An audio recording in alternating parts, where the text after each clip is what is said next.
اعوذ باللہ من الشیطان الرجیم بسم اللہ الرحمن الرحیم السلام علیکم ورحمۃ اللہ وبرکاتہ۔ اللہ کے بابرکت نام کے ساتھ آغاز کرتے ہیں جو بے انتہا مہربان فرمانے والا ہے۔ درود السلام آمنہ کے لال پر کہ جن کا نام نامی اسم گرامی جناب محمد مصطفیٰ احمد مرتبہ فدا امی و ابا صلی اللہ علیہ وآلہ وسلم ہے۔ آپ کے درود پاک پر جی پچھلی کلاس میں ہم نے جو پڑھا تھا وہ یہ تھا کہ اللہ رب العزت نے مسلمانوں کو دار ارقم کی صورت میں ایک ایسا پلیٹ فارم دے دیا تھا جس میں مسلمان دین سیکھ سکتے اور سکھا سکتے تھے۔ آج ہم پڑھیں گے مکی دور کا 6 سے لے کے 9 سال تک کا دورانیہ اور اس میں ڈھائے جانے والے یا پیش آنے والے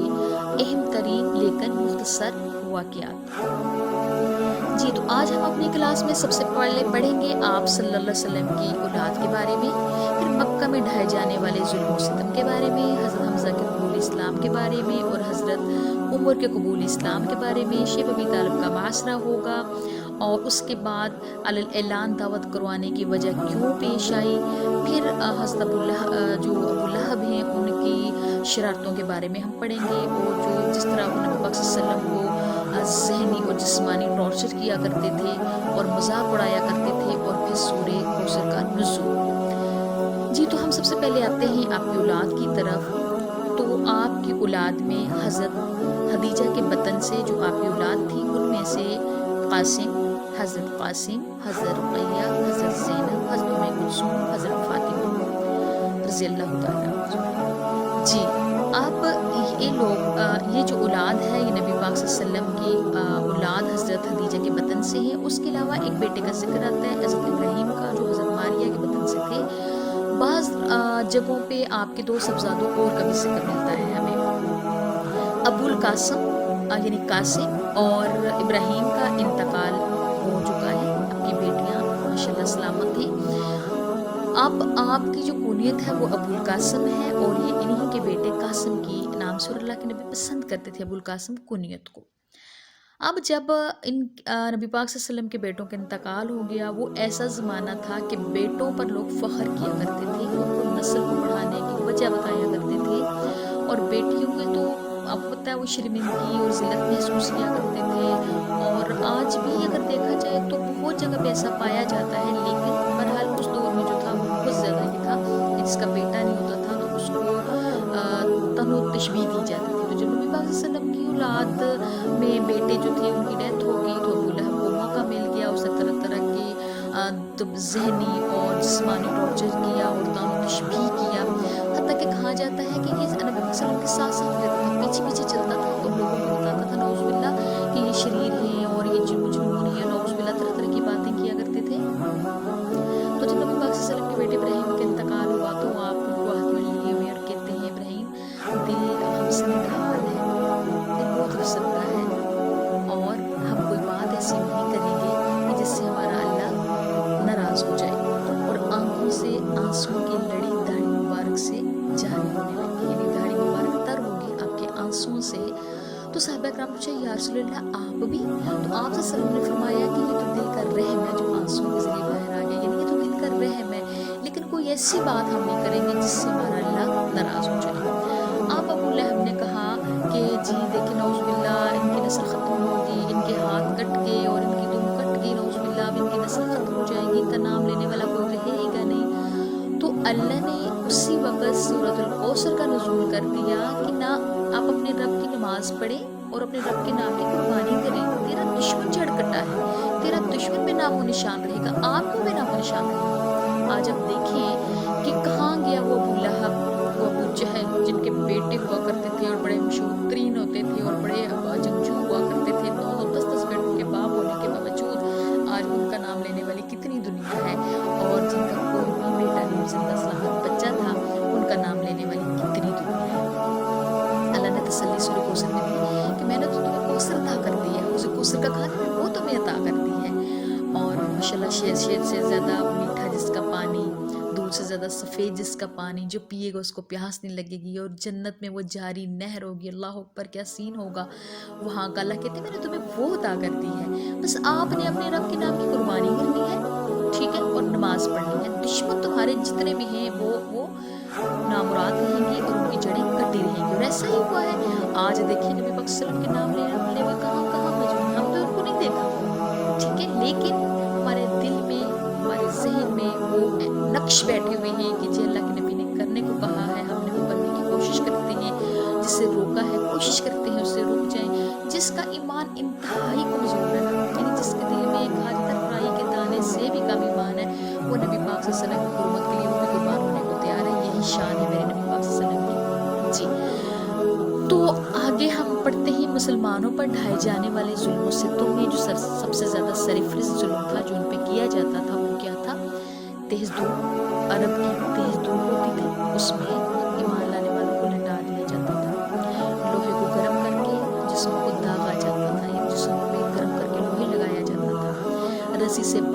باندھ کر وہ ایمان لانے والوں کو گھسیٹا جاتا تھا۔ خود نبی پاک صلی اللہ علیہ وسلم جب نماز میں جاتے تھے، مختلف قسم کی نجاست لا کر ان کے گلے میں ڈال دینا، گردن میں چادر کا ڈال کر کھینچنا، اور پھر شریر لڑکوں کو پیچھے لگا دینا، پھر اللہ کا ساتھ ساتھ جانا اور جا کے مذاق اڑانا، اور رستے میں دین کے رستے میں رکاوٹوں کو پیدا کرنا۔ یہ بات کہنے کو بڑی آسان ہے، کہنے والا بڑے آرام سے کہہ دیتا ہے اور سننے والا بڑے آرام سے سن لیتا ہے۔ ہاں، کہنے والے کو بھی بہت تکلیف ہوتی ہے کہتے ہوئے، اور سننے والوں کو بھی بہت تکلیف ہوتی ہے سنتے ہوئے، لیکن اب یہ سوچیں کہ جن لوگوں نے ابتدائی دور سے لے کے 9 سال تک مسلسل جہد و جہد کی اور مختلف قسم کی سزائیں انہوں نے اپنے جسموں پہ برداشت کی، اور مخلصی ان کی یہ تھی، اسلام سے اخلاص اتنا تھا کہ ان کا ایمان بڑھتا چلا جاتا تھا، کم نہیں ہوتا تھا۔ حضرت خباب بن ارد کے بارے میں آتا ہے کہ ان کو طرح طرح کی سزائیں دی گئی، ابو جہل نے سمیہ کے جسم کو 2 حصوں میں تقسیم کر دیا گیا، یعنی طرح طرح کی تکلیف کے باوجود اسلام جو ہے وہ بڑھتے ہی جا رہا ہے۔ اب یہ دیکھیں کہ آج ہمیں کوئی کسی جگہ ہم درس پہ جائیں نا، درس دینے جائیں، اگر تھوڑا پروٹوکول میں کمی آ جائے یا کوئی اشارتاً کوئی بات کہہ دے، ہم کہتے نہیں ہم نے ان کے گھر نہیں جانا درس دینے، ہم نے وہاں نہیں جانا، کیونکہ ان کا یہ رویہ تھا۔ تو دوسری طرف دیکھیں، 2 رخ ہے نا، دوسری طرف نبی پاک صلی اللہ علیہ وسلم کا دیکھیں، مارے بھی کھا رہے، دعائیں دے رہے ہیں، ٹھیک ہے، اور اسلام کا پرچار کر رہے ہیں، رکے نہیں، ٹھیک ہے۔ اب دین کو اعلانیہ کیوں کیا گیا تھا نا؟ قرآن آتا جا رہا تھا، مسلمان سنتے رہتے، جو مسلمانوں کی جماعت تھی وہ سن رہی تھی، عبادت بھی کر رہی تھی، تو کیا ضرورت تھی پھر اعلان دعوت کو عام کرنے کی، اور ظلم و ستم کو سہنے کی، اور طرح طرح کی تکلیفوں کو برداشت کرنے کی، گھر بار بیوی بچوں کو چھوڑنے کی؟ پھر آخر کیا وجہ تھی؟ ٹھیک ہے، اب دیکھیں، چونکہ ہم نے ہر شعبے زندگی کے متعلق ہدایات لینی تھی، حق و باطل کا آمنا سامنا ہونا تھا، تو پتہ چلنا تھا کہ کون ہے جو اللہ کے لیے سب کچھ قربان کر دیتا ہے، کون ہے جو اللہ کو مانتا ہے، کون ہے جو اللہ کی مانتا ہے۔ بات تو ایک اللہ کو ماننا اور اللہ کی ماننا، لیکن اس لیے اگر آپ ڈیپ ڈاؤن جائیں تو بہت کچھ اس میں بالکل چینج ہے۔ اللہ کو ماننا اور اللہ کی ہر بات کو ماننا، ٹھیک ہے، ان لوگوں کو بھی اللہ نے چھانٹ کے الگ کر دینا تھا۔ پھر یہ تھا کہ حکم جب اللہ کا ہے تو بات بھی صرف اللہ کی ہوگی، زمین جب اللہ کی ہے تو اس پہ اسلام کا نفاذ بھی اللہ کو ہوگا۔ جب کلمہ طیبہ بلند کرنے کے لیے اعلان جو ہے وہ دعوت دی گئی، ابو جہل کی طرح طرح کی گستاخیاں۔ اب ہوا یہ کہ مسلمان تو پایا تکمیل تک اپنے ایمان کو پہنچانے میں الحمدللہ کامیاب ہو گئے، انہوں نے طرح طرح کے ظلم سہے، لیکن اسلام پہ آنچ نہیں آنے دی۔ اب حضرت عمر کے بارے میں آتا ہے کہ حضرت عمر بہت جری، جوان اور غصیلے۔ اب کبھی حضرت عمر کا بڑی نا واقعہ تو یقین کریں اتنا اچھا لگتا ہے نا ان کے بارے میں پڑھ کے، یعنی ان کے ڈر کا یہ عالم تھا، اسلام لانے کے بعد کی بات کر رہی ہوں، ان کے ڈر کا یہ عالم تھا کہ وہ کہتے تھے کہ اگر آسمان سے یہ آواز آ جائے کہ سارے لوگ جنت میں جائیں گے، صرف ایک شخص ہے جو جہنم میں جائے گا، تو مجھے ڈر ہے کہ کہیں اور اللہ سے محبت اور اللہ سے امید کا یہ عالم ہے کہ کہتے ہیں کہ اگر آسمان سے آواز آئے ساری دنیا جہنم میں جائے گی، ایک شخص جنت میں جائے گا، مجھے اپنے رب سے یہ امید ہے کہ وہ عمر ہوگا۔